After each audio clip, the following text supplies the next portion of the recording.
Salut tout le monde. Alors aujourd'hui on se retrouve pour une nouvelle vidéo, donc je vais vous faire le Mid-Year Book Challenge, je sais plus. En gros c'est un challenge qui consiste à faire un petit bilan au milieu de l'année, donc je le fais en juillet, normalement ça c'est plutôt en juin, mais bon on s'en fout des conventions, je suis hors de cela. Le but c'est de vous faire un petit bilan sur ma meilleure lecture pour l'instant, ma pire lecture pour l'instant, etc. Enfin, ce que je compte lire, machin. Donc voilà, on va commencer tout de suite et j'espère que ça vous plaira. Donc la première question c'est le meilleur livre lu pour l'instant en 2021. Donc, sans aucune hésitation, pour l'instant, ma meilleure lecture de 2021, je pense que c'est Missouri 1727 de Jenny Hendrix et Ted Kaplan, donc chez Bayard, qui était vraiment incroyable. C'était doux, c'était bienveillant, c'était inclusif, c'était trop bien, c'était... Alors, j'ai vraiment beaucoup adoré. Donc ça raconte l'histoire d'une jeune fille qui veut avorter et elle est enceinte, elle veut avorter sauf qu'elle est mineure, elle a 17 ans et la clinique la plus proche pour avorter est à 1627 km. Donc elle va devoir faire un road trip avec sa meilleure amie, enfin son meilleure amie un peu punk et lesbienne, donc ça c'est vraiment cool, on a de l'inclusivité donc c'est super top. Et après en fait la question c'est est-ce qu'elle va avorter ou pas, quelles en seront les conséquences. Enfin, il y a plein de choses, c'est un peu comique, c'est léger, en même temps on parle d'un sujet important, d'un sujet grave, c'est bien fait, enfin... Franchement, je l'attendais énormément cette sortie, je l'ai vraiment beaucoup attendue et là ça a été mais juste merveilleux de pouvoir le lire. Donc ouais, franchement, pour l'instant c'était ma meilleure lecture, enfin j'en garde un souvenir mais excellent. J'adore ce genre d'ouvrage et clairement je vous le recommande mais hyper chaudement. Ensuite, la meilleure suite que j'ai lue pour l'instant, donc sans aucune hésitation également, donc ça a été Vampiria, la cour des ténèbres, donc le tome 2 de Victor Dixon, là c'est sur Robert Laffont.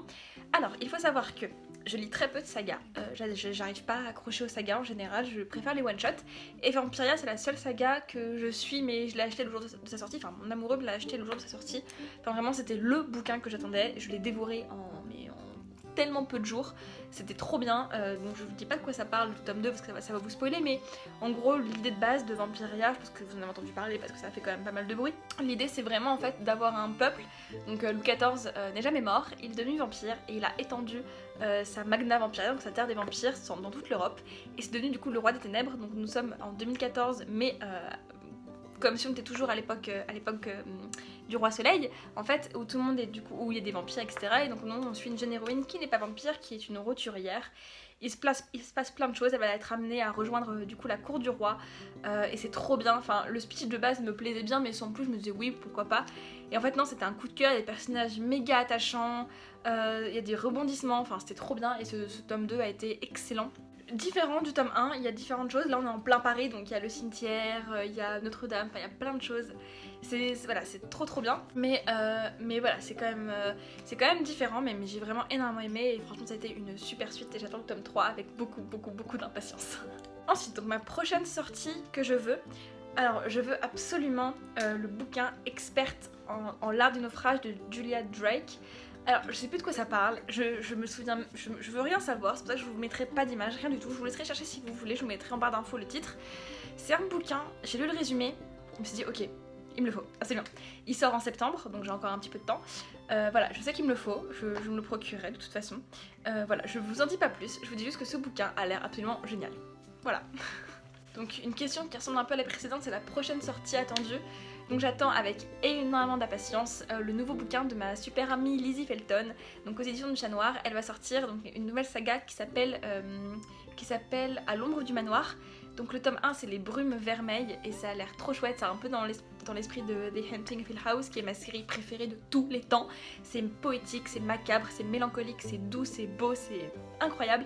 Et donc elle m'en a un peu parlé, elle m'a vendu cette prochaine sortie comme ressemblant un petit peu à cette série là, donc forcément j'ai craqué et je n'ai qu'une hâte, c'est le recevoir. Je sais que le jour où je le reçois je le commence d'office et il sort en octobre et donc je vous en reparle hyper vite. Donc voilà, c'est mes deux sorties de l'année qui vraiment me tentent, mais over-tentent vraiment. Ensuite, ma grosse déception de l'année pour l'instant, sans aucune hésitation, encore une fois, c'est bien, il n'y a pas beaucoup d'hésitation, c'est assez naturel. Les saisons de la tempête de El Cosimano chez De Saxus.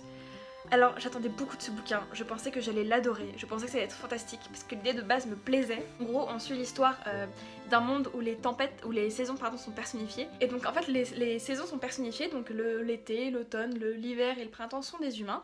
J'ai pas des belles épaules, c'est frustrant. Il y a des meufs qui ont des super belles épaules et moi elles sont pas belles du tout. Le principe c'est vraiment tout simplement de chaque saison tue la saison précédente pour du coup la remplacer et c'est le cycle des saisons. Et je trouvais l'idée absolument mais génialissime. Enfin pour moi ça va être trop bien, surtout qu'on nous vend le fait que en fait 2 saisons vont tomber amoureux, une romance un peu nouvelle et tout et en fait non c'était franchement j'ai détesté. Enfin j'ai détesté, oui j'ai vraiment peiné à le finir, je l'ai fini en lisant en diagonale et en subissant en disant je veux le finir comme ça je l'ai fini. Et puis basta, on oublie en fait. C'était vraiment pas terrible. En fait, le problème c'est que moi je pensais vraiment à suivre des personnages qui du coup vont se poursuivre pour se tuer et voir en fait comment est-ce qu'ils vont tomber amoureux. Alors qu'en fait on commence le bouquin, ils sont déjà amoureux. Donc déjà ça m'a saoulée parce que moi je voulais vraiment voir le moment de bascule où ils passent vraiment de ennemis qui doivent se tuer à amoureux. Déjà donc j'ai été déçue. Et puis ensuite en fait les personnages fuient en fait, ils veulent fuir le système de cycle et du coup en fait on suit pas en fait de cycle où ils s'entretuent. Enfin il y a quelques références vite fait mais on suit pas vraiment le cycle, on suit juste leur fuite. Donc vraiment non, j'ai vraiment pas aimé, je me suis vraiment ennuyée.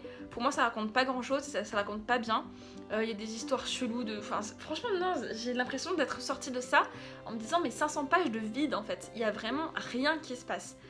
Donc voilà, donc une sortie chez Doxaxus qui m'a vraiment déplu. Donc c'est bien, ça prouve encore une fois que c'est pas parce que la com est géniale que forcément le livre sera bon. Ça veut pas dire que Doxaxus sont mauvais ou quoi, il y a plein de bouquins chez eux qui sont fantastiques et dont j'ai hâte de vous parler et dont les prochaines sorties sont hyper géniales, etc. Il y a aucun souci. Mais voilà, en tout cas pour les saisons de la tempête ça n'a pas du tout fait. Je sais pas si vous l'avez lu, ce que vous en avez pensé, mais moi ça a été vraiment ma grosse déception de l'année. Et j'en attendais tellement et j'ai tellement été déçue que bah... Voilà, je suis vraiment triste parce que je voulais l'aimer, puis en plus il m'a coûté 23 €, donc j'aurais aimé l'aimer, mais c'est pas le cas. Donc je le garde parce qu'il est super beau, clairement. Voilà, Doxaxus sont vraiment excellents par contre pour le niveau, l'objet livre, mais non, vraiment c'était à passer. Ensuite, ma grosse surprise littéraire de cette année, sans aucune hésitation, encore une fois, ça a été Les filles de Roi Noké de Amy Engel. Là c'est en poche chez J'ai lu.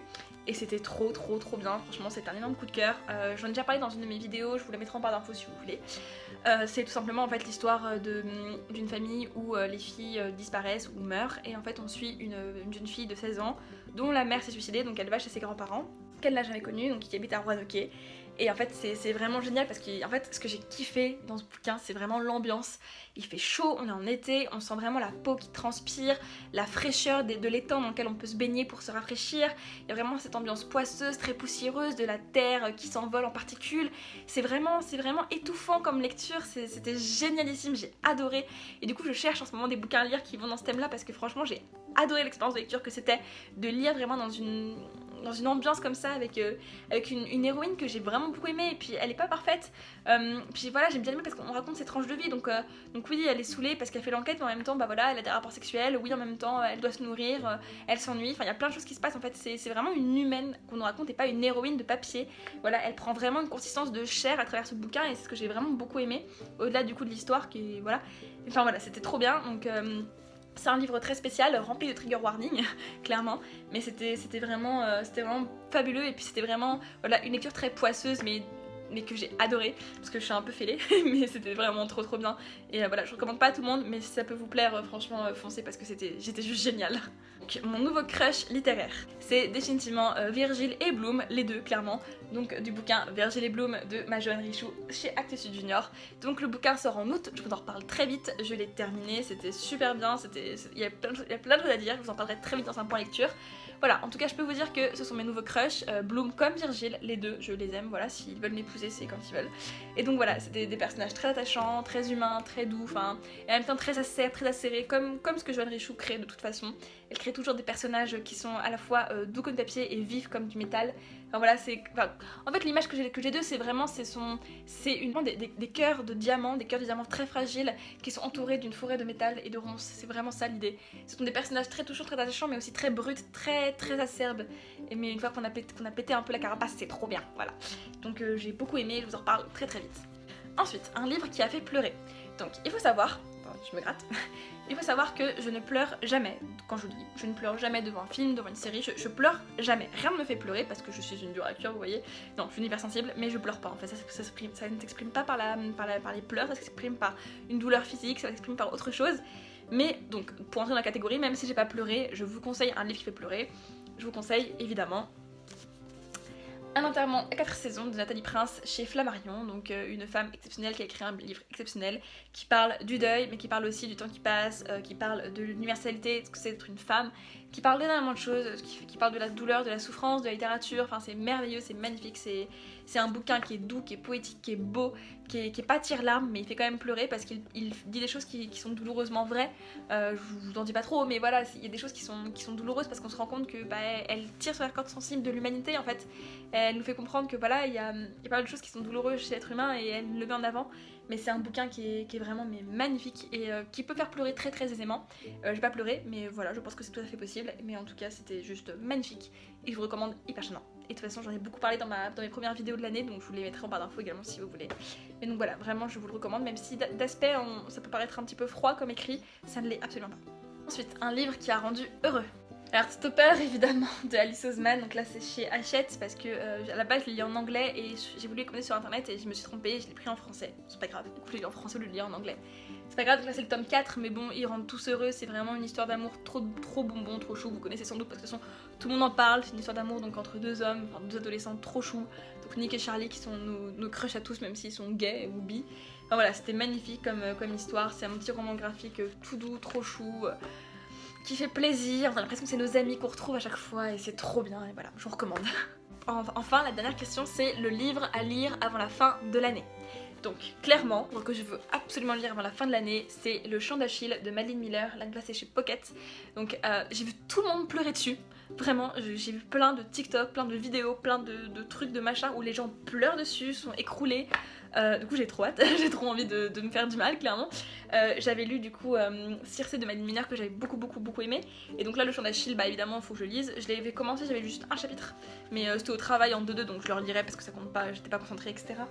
Mais ça a l'air super chouette, en plus j'adore la mythologie grecque, j'adore toutes les questions justement de cette époque très antique, enfin, c'est une grande passion, j'aime énormément ça. Donc j'ai juste trop hâte de pouvoir me plonger dedans. Et puis bah pourquoi pas vous faire un vlog de lecture puisque c'est un bouquin que beaucoup de gens aiment, beaucoup de gens conseillent et beaucoup de gens pleurent dessus. Donc pourquoi pas vous faire un vlog de lecture où je vous parle de mes impressions au fur et à mesure et puis vous pourrez voir si oui ou non je pleure. Voilà. Donc voilà, c'était mon bilan de début d'année, donc enfin de milieu d'année. Donc on peut voir qu'il y a quand même beaucoup de belles choses et beaucoup de choses un peu moins bien, mais c'est normal et ça fait plaisir de faire un petit bilan comme ça en plein milieu pour se rendre compte des différentes choses. J'aime beaucoup ce type de vidéo, je les regarde pas mal et j'aime bien voir où les booktubeurs ou booktubeuses en sont aussi. Ça fait plaisir et donc je suis contente de voir que bah moi franchement ça va, c'est plutôt un bilan positif. J'ai pas... Quand je pense à la question de la déception littéraire, j'en ai qu'un seul qui m'est venu donc c'est celui-là, j'en ai pas d'autres donc ça veut dire que j'ai pas trop été déçue donc ça me fait plaisir quand même.